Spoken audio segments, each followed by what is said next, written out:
So it's currently the fourth quarter of 2022 and there are numerous ways that students can make money. Now when I was a student I wish I did these things, but today I'm going to be spilling all the beans and I'm going to be telling you exactly what you can do no matter what age you are. As long as you're some kind of student, then you're going to be able to make some kind of passive income on the side while studying. So if you're currently living a posh life and you own your own home as a student, then you're definitely doing well. But let's be real, most of us are not doing that. So you're probably renting out an apartment as a college student, and if you're lucky you have 2 rooms and hopefully you're able to rent out one of them, assuming the landlord hasn't done so already. So we all know that real estate has been one of the best sources of passive income for generations, and as a student of course it's really hard to get into the main source of real estate, but we have to be creative when it comes to this, and we just want to put our toes in just a little bit so we can make some money through that real estate income. So the best case scenario here is that you have an apartment, you have 2 bedrooms, hopefully the landlord hasn't rented one out, then you can rent out 1 bedroom to a friend, to any other student that actually requires some sort of bedroom, especially those people who try to find somewhere to live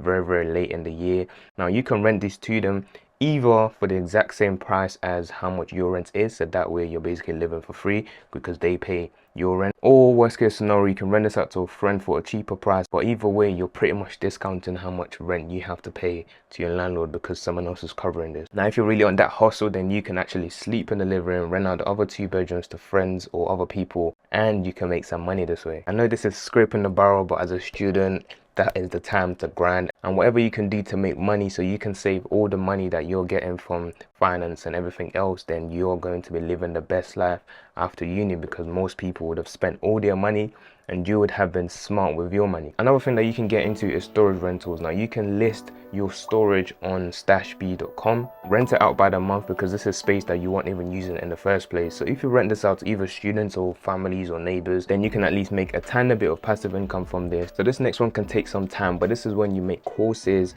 because there's no upfront cost, and you can put these courses on Skillshare or Udemy completely for free. And I know everyone hates courses, but wait, hear me out. The courses is going to be on your degree. It's not going to be something super broad. To be fair, there's so many ways you can go about this. I would recommend that you build this up over time. You continue to do this from the start of the year towards the end, and that prime time when exams are coming up, you want to have this course completely done and you want to publish it on one of these websites. You now need to make sure that people are aware of this. There's a lot of people who like to study extremely late. They wait to the day of the exam or the night before to actually want to cram everything. Now if you can put all your studies in a nice little summarized video, then you can actually tell people, hey look, go onto this website, I've already put all the courses there, everything's already listed.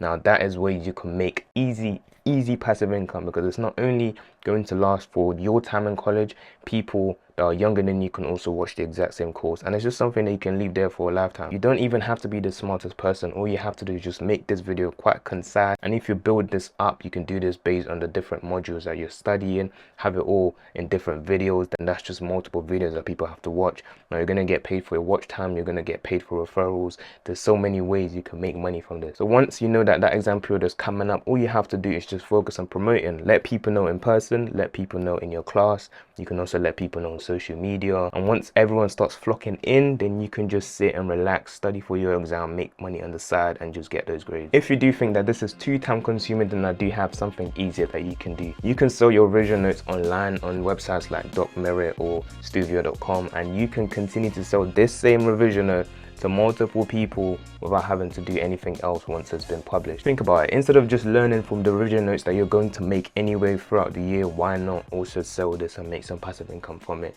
It helps other people, it helps you, you make money, everybody wins. The only thing I would say is that you cannot be lazy. You have to get this revision note done before everybody else, because some people are also going to be getting their revision notes done. Of course, this is going to help the lazy people, a lot more people who cannot be bothered, those people who wait until the nights before to try to study everything. Make a video on TikTok, for example, letting people know if you're studying biology or chemistry, here you go, there's a bunch of revision notes that could help you, and people are going to buy it. And best case scenario, then you want to actually have the revision notes and you also want to have the course on Skillshare. And that's 2 ways that you can make money from the same grind, from the same idea, if you get what I mean. So when I was in school, I hated textbooks. We all do, everybody does. If you like textbooks, then you're probably kind of weird, but everybody hated textbooks, and so did I. So I ended up throwing all of mine away not too long ago. Now the reason why I did this was because mine was just too old. You can't really sell a 2017 chemistry book in 2022. It's no longer relevant, it's no longer useful. So I had to throw amount away. But if you are someone who currently has this knowledge and currently taking notes of this, then what you want to do right now is your textbooks that are expensive, you can rent them out. The mistake I made was when I was told to get these expensive textbooks, I actually bought them for the full price. Probably wasn't smart. But what you can do is rent out these expensive textbooks because other people don't want to buy them. You can rent it out weekly, you can rent it out monthly. You can even buy several of these textbooks if you really want to and just rent them out by the week. Now, if you're renting this out for $1 per day, in a week, that's $7 that you can make.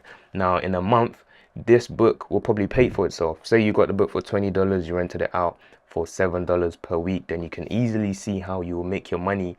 And if you do this for the rest of the year, now that's just easy passive income that you can make. Now, with all the passive incomes that you've been making, there's only one way to make more money in your sleep. This is by putting all that passive income into the stock market. Now, I don't mean putting this into, crypto or CFDs or something that's going to continue to rinse out all your money. I consider that as gambling, so please do not do that. But put this into dividend stocks or growth stocks or ETFs, something that has proven and that has actually been tested, that has been working for generations. So you have some kind of guaranteed money that is bound to come back to you. The stock market has actually passed the test of time, so please do not put your entire student loan into Dogecoin. That's considered as gambling. So I would recommend you look into dividend stocks or growth stocks or ETFs. These are things that are a lot more safe, definitely safer than cryptocurrency. If you're not even putting that much, it's good for the experience whilst you're young.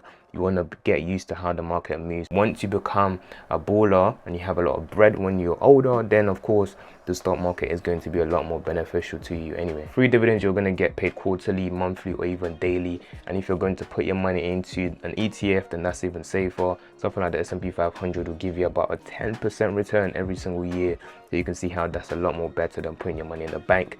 That might give you max of 1% these days. Now, to find out mistakes that I made when I was investing in the stock market that caused me to sell my entire portfolio, then you want to click on this video. And thank you for watching, and I'll see you there. See ya.